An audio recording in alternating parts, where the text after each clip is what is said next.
Twisties can survive a nuclear war. Vikings wore horns on their helmets. Time is money. Look, whether it's a snack, Norse history or personal finance, there are so many common misconceptions that people just don't question. In fact, there's so much misinformation surrounding wealth creation that in today's episode of the Michael Yardney podcast, I want to debunk 15 of the common wealth myths. Now, I don't know what you're doing listening to this show at the moment, but for many people, it's a festive season. For many people, it's a holiday season. So for those of you who celebrate, compliments of the season to you. It's the time of the year that Pam and I take our annual break also. We actually take a couple of breaks a year. And after Christmas this year, we're going to be taking a 6-week break overseas. I've been able to enjoy this for many years now because of the property portfolio I've built, because I've learned that some of the things we're going to discuss about today are really myths. So I'm going to go into that in just a moment, but wanted to explain that even though we are away with the magic of technology, we've pre-recorded these shows, so continuing on right through the holiday vacation break, I'm going to be bringing you 2 episodes of the Michael Yardney podcast, and it may be a good time for you to go back and listen to some of the old episodes. Just go into the archives on iTunes or any of your podcast apps, and a good way of catching up is actually listening at 1.5 times speed. I still sound pretty good doing it that way. And today I want to share with you, as I started to say, 15 of the wealth myths that you may have come across. Look, whether you're a new investor or you've had years of experience under your belt, you're likely to have come across at least some of these myths, things that probably held you back.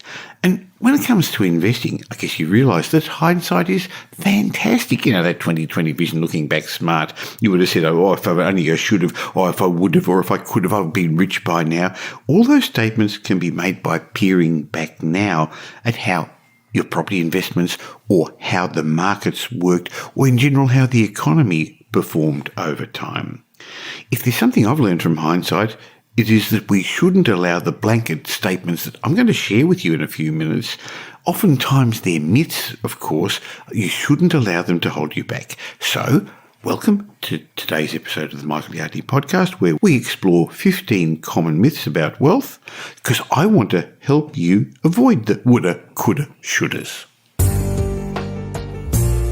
Welcome to the Michael Yardney podcast, where twice each week you will learn a number of new ideas regarding success, property investment and money in around 30 minutes.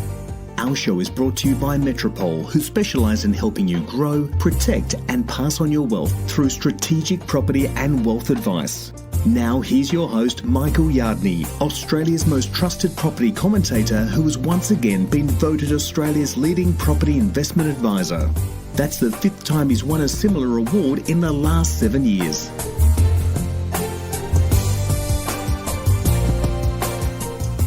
Okay, now as we know, money doesn't discriminate. It doesn't care who you are or where you come from, and no matter what you did yesterday, today begins anew and you have the same rights and opportunities as everyone else to become wealthy. Yet the sad reality is that majority of Australians will never achieve financial freedom. On the other hand, you'll have a small group of Australian property investors that become very wealthy. Now, today, we wanted to explore the common myths about money that hold many people back from achieving their financial goals. And of course, I've got none other than Michael Yardney with me to help me go through that. Michael, I'd love to mention some of these wealth myths and these money myths and get your insights and opinion on that, if that's okay. I think that's a great idea, Ahmed. Perfect. All right, let's get started. So myth number 1, it takes money to make money. How often have we heard that before? But despite what some people believe, it doesn't really take a lot of money to make money. Many Australians have got untapped equity in their home that they can use as seed capital for investments.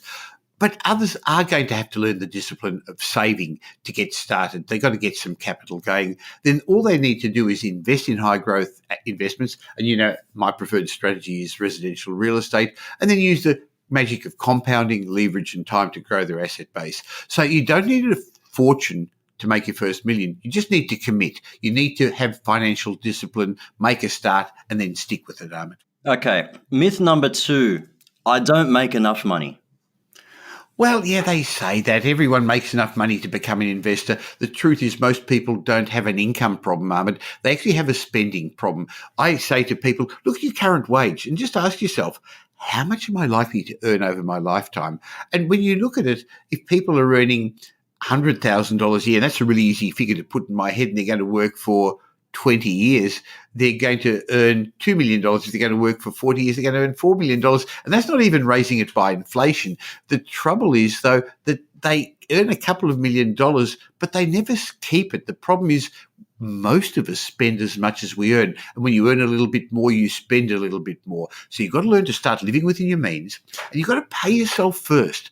And what I mean by that is take out 10% at least, if not more, of your earnings and put it into an account saving for a deposit to buy your property, and break your current patterns.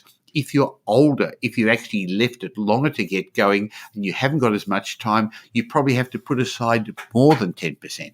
And people say to me, I can't afford to do that. But that's what the tax man does. They take your tax out in advance because they know you're never going to be able to pay it at the end of the year when you're meant to. You've got to do the same, and it's basically going to involve a level of delayed gratification. Very much, and it's really means of forging those habits.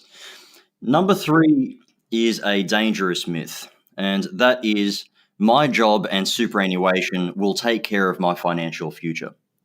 Well, if you accept my definition of financial freedom as having enough passive income to finance the lifestyle you desire without having to work, you're never going to achieve that through your job or through savings or superannuation.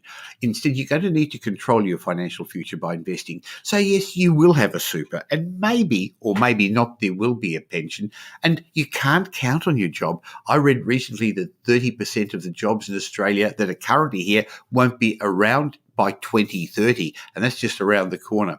So even if you try to save 5 to 10% of your income, as financial planners suggest, you won't have a big enough nest egg to fund your retirement. I mean, you may remember a while ago there was ads on TV talking about the two different sorts of super funds. And they said you can be in the industry fund that does better or the average fund. And they showed the people there and they'd end up with 500,000, 600,000 in their super when they retire. I mean, that's not enough to live for the next 30, 40 years. Doesn't work that way. Not at all, not at all. And look, I know we've been through a number of exercises to calculate how much people actually need upon retirement. If you're a mortgage-free couple, you actually need about 40 to 60K per year just to live, right? And that's just living, paying your groceries, your utilities.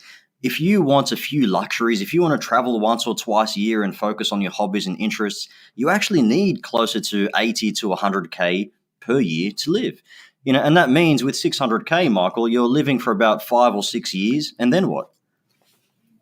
Very much so. So don't listen to the average financial planner. Take your financial future into your own hands. Myth number 4, and I know a lot of people write themselves off with this one, and that is, I'm not smart enough. I'm not smart enough. Somebody's told them that as a kid, and they're still carrying that stigma with them as an adult. In our country, everybody's got the ability and the opportunity to become rich. Successful people come from different backgrounds. Some have university degrees, others never finished high school. Some were immigrants. A lot of them were English isn't even their first language. And I'm sure you've read it too. Education doesn't equal a financial fortune. If you think about it, Bill Gates didn't graduate from college, neither did Michael Dell from Dell Computers or the late Steve Jobs. The truth is you can do whatever you want. Not being smart enough, Ahmed, that's just another excuse. It is. I heard an amazing quote the other day, and that was, I can is more important than IQ. That's a good one. I like that. And I think that's very relevant. Okay, moving on to the next one, Michael. Myth number 5. Investing is complicated. Well, I guess it can be. Developing your own financial freedom is only as complicated as you make it, and investment's no different. Sure, gaining the knowledge to become financially independent is challenging, and you've got to be careful who you listen to, and anything new you start to do or learn can be difficult until you develop an understanding of it. But it's now easier than ever to understand the fundamentals of wealth creation. There's the internet, there's podcasts like this. We're in an info-laden world, so different from when I grew up. But the key is to learn from the right people, those who've already achieved what you want to achieve. The problem, Ahmed, is that it's so easy to get a website up today. Everybody's got a podcast, Instagram, Facebook. Make it look like you're more successful than you are.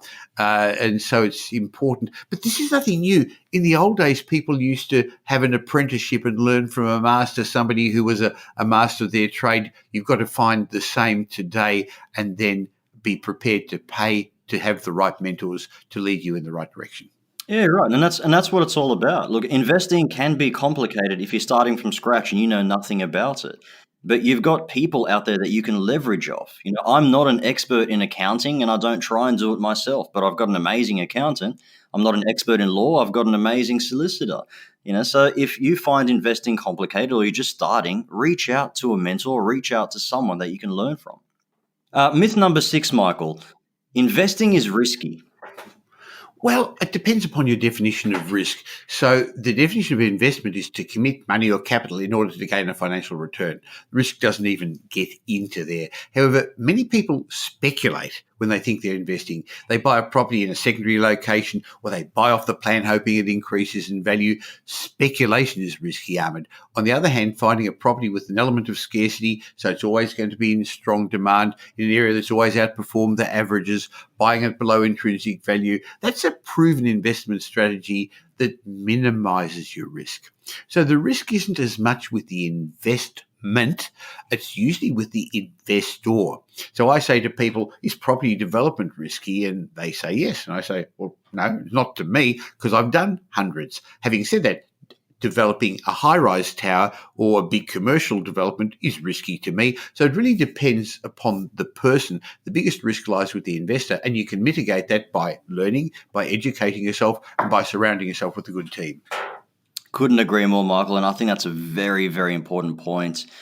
What's risky is the experience that the actual investor has as opposed to the actual investment. Myth number 7, Michael. You have to know how to time the investment markets. Well, yes, it's often said that timing is everything when investing, but that's really not the case. Sure, timing matters. You don't want to buy right at the peak of the boom, but successful investors find that timing really isn't that important.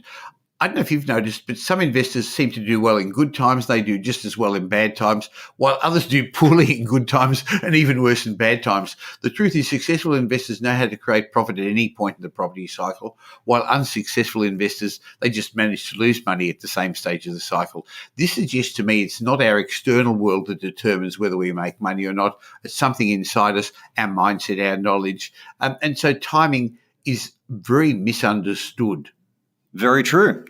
Myth number 8, Michael, and this is an interesting one. The rich are lucky. The truth is success in wealth creation is no more luck than success in anything else in life. To become wealthy, you've got to be in control of your finances. You can't count on good fortune. When you've got a proven investment system, a strategy, luck becomes unnecessary. Now, Ahmed, as a child, I don't know about you, but I used to play Monopoly. I used to enjoy Monopoly. Sometimes I won, sometimes I lost.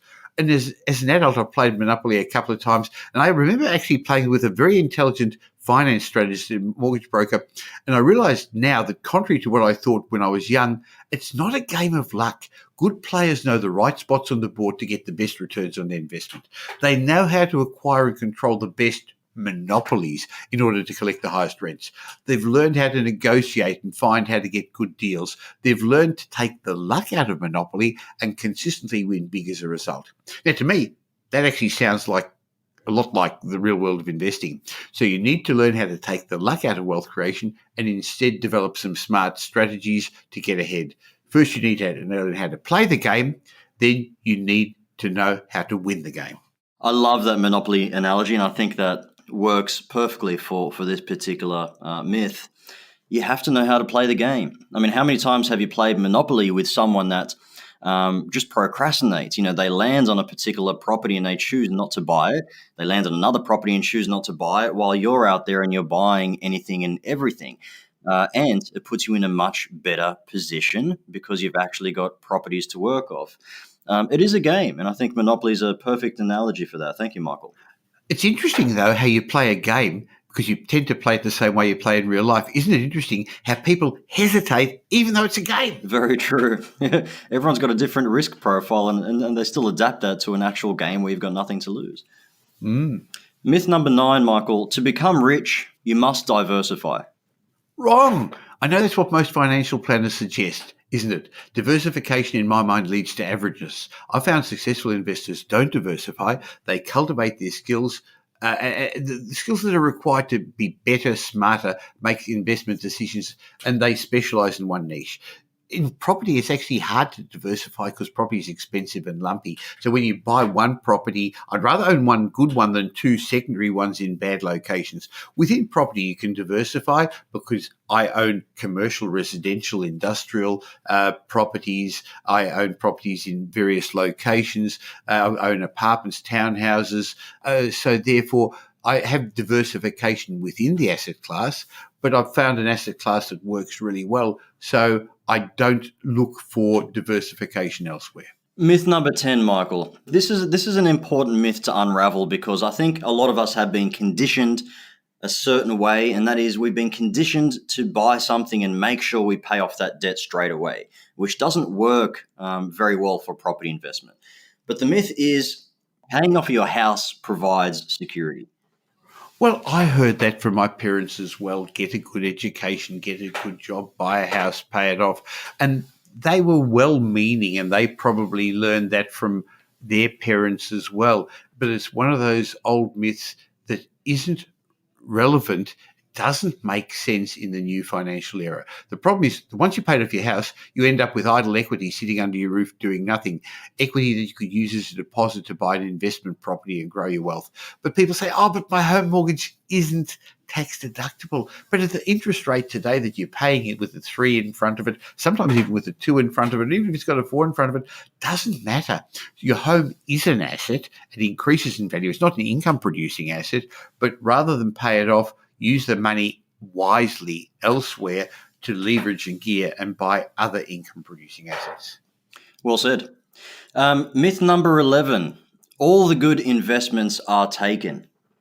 That's a great excuse people use, but it's not true. There's always going to be opportunities out there in every market. Sometimes there are a lot. Sometimes there aren't as many, like at the moment where there's a shortage of good investment opportunities. Some are obvious and others are opportunities you've got to create by understanding investment markets. Sure, all yesterday's good deals are taken, but tomorrow's deals haven't even come up yet. Somebody's going to snap them up, so why shouldn't it be you?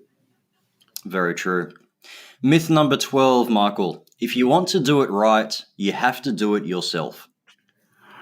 Yes, and that's a common myth that people feel in business and at work.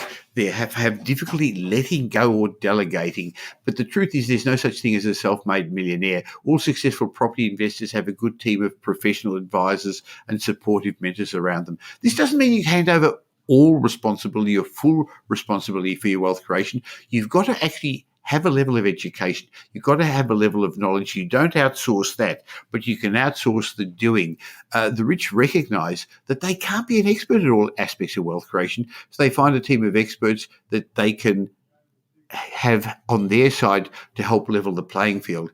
But I know we've spoken about it personally, how we find particular professionals have difficulty letting go when they deal with us at Metropole because they're not used to taking advice, they're used to giving advice. Yeah, very true. I mean, some people out there have roles where they are very much in control.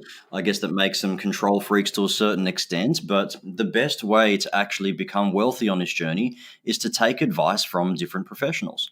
You take advice from people that have done it before in property. You take advice from a property strategist, from your accountants, from your mortgage broker. You can't do everything yourself. It just won't work.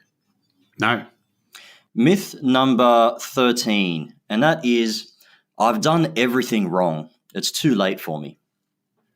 It's never too late to learn how to invest. It's never too late to overcome your mistakes. In fact, we know that every successful investor has made lots of mistakes. We know that all successful business people have as well. So it doesn't mean it's too late. There are many success stories of people who conquered all sorts of adversity or started investing late in life and ended up achieving financial freedom.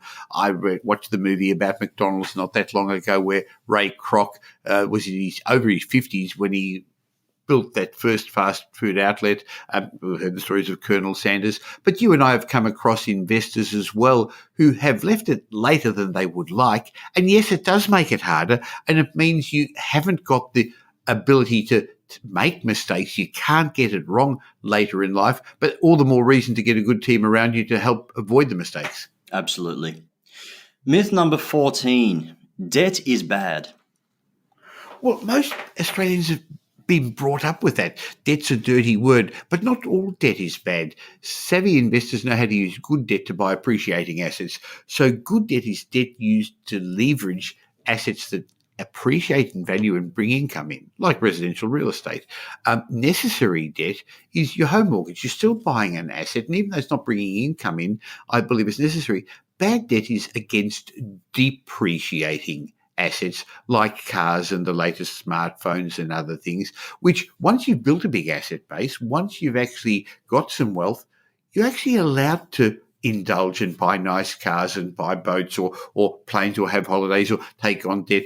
But you've actually got to have a cash machine beforehand, and then you can actually have a level of bad debt. But not all debt is bad, Ahmed. Yeah, very true. And I think this is another one of those things that we've been conditioned to think that all debt is bad. No, debt in appreciating assets is very good, and we can certainly leverage off that. And that's very much part of the investment game.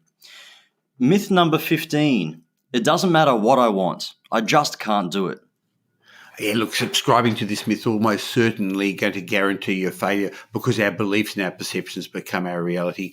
Some people who've had a few failed attempts learn, so to speak, that wealth's beyond their control and they can't affect their outcome. They remain the cycle of victims all their life. And that's one of the reasons the rich get richer. They believe they are in control of their destiny. They know that their thoughts lead to their feelings lead to their actions lead to the results. So they control their thoughts, they control their feelings, they have positive thoughts, they're grateful. You must believe you're in control and act as if you're in control. Then pretty soon you're going to be surprised by the results you achieve. Invariably, the more success you've had, the more your thoughts about what you can do and what you can control gets better. You believe, yes, you can do it. There's no way that money knows who's in control, what their qualifications are, what their ambitions are, what they're going to do with it. Money is just there to be used, to be spent, to be saved, to be invested. It can't judge whether you're worthy or not. So don't say you're not worthy. So now that you understand some of the myths that have held so many people back, the good news is you can do things differently. Choose to change your beliefs to produce outrageous results and reach every goal you set. Of course, while property investing may be simple, it's not easy, and that's not a play on words. The fact is around 20% of those who get involved in property investment sell up in their first year, and close to half sell their property in the first 5 years. And of those investors who stay in property, about 90% never get past their second property. So if you want financial freedom from property investment to fund your dreams, you're going to have to do something different to what most investors are currently doing. You're going to have to listen to different people, to who most Australian property investors listen. You're going to need to set yourself some goals and follow a strategy that's known, proven, and trusted. Then you grow your property investment businesses one property at a time. Of course, you're going to need the right properties too, Ahmed, aren't you? One that's got a level of scarcity, meaning they're going to be in continuous strong demand by owner-occupiers. You're going to need to buy in the right location, which is going to do the bulk of the heavy lifting. You're going to have to not pay attention to all the news there about what's happening in the cycle and the economy. You're not going to be too fussed on price. What you're going to do is make your money by buying the right property. And you also, I believe, going to have to surround yourself with a good team, a team of people who, as you said a couple of times, are known, proven and trusted. So it's probably worthwhile reminding people listening to this podcast that at changing times like this, with these mixed messages in the media, there's no one who can better help you than the independent team at Metropole. So if you're looking to buy your next home or your investment property, why not have a chat with property strategists at Metropole? There's a number of ways we can help you because to become wealthy today, you're going to need more than the buyer's agent, because we have a team of buyer's agents and they implement the plans that are done by our property strategists. But you're going to need more than the property strategists as well, because you're going to need somebody who's got a more holistic understanding of finance, of tax, of wealth creation, of financial planning. And if you choose to use the team at Metropole, we will build you a personalised strategic property plan for you, for your family, bringing your future into the present so you can do something about it. You can use our buyer's agency services. You can use our wealth advisory, financial planning arm, property management, home renovations, development division. So some clients use all our services, some just use one. Why don't you find out more about us at metropole.com.au or give us a call on 1300 Metropole. Well, thank you for listening to today's episode of the Michael Yardney podcast. I hope you got some insights from the wealth myths that we dispelled. And if you got some benefit from it, may I suggest you pass the message on to some other people, because I think by now you know my mission is to help as many people become financially independent by becoming financially fluent, by understanding the rules of money, of success, of finance, of property. So tell somebody about the show. Just pass it on somehow or other, the old-fashioned way talking or the modern way through social media. That'd be great. And if you leave a review on iTunes, Stitcher, wherever you listen, I'd be ever so grateful to let the world know as well.